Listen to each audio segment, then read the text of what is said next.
Good morning. Ito na naman ang gagawin natin ngayon. Maglilinis tayo nitong side na to. Ito na lang ang hindi pa natin na linisan. At saka sa dalawang line na lang. Yung sa main line na tubig at saka dito. Ito ang uunahin natin dahil may mga agi ng mga RET dito. Yan, parang steam borer pero kinainan yan ng mga RET. So dito tayo maglilinis ngayon.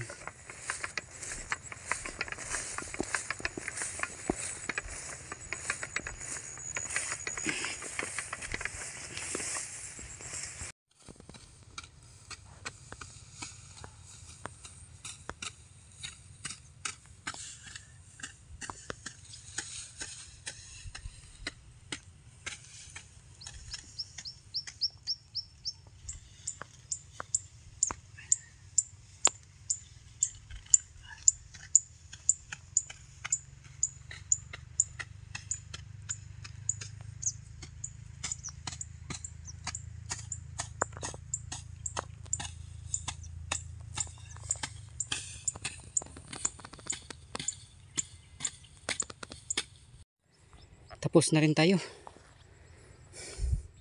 Ayan. Sa susunod na araw ay yung doon na sa kilid ng outlet ng tubig. Ito lang muna ating tatapusin ngayon. Thank you for watching. God bless you lahat. Happy farming.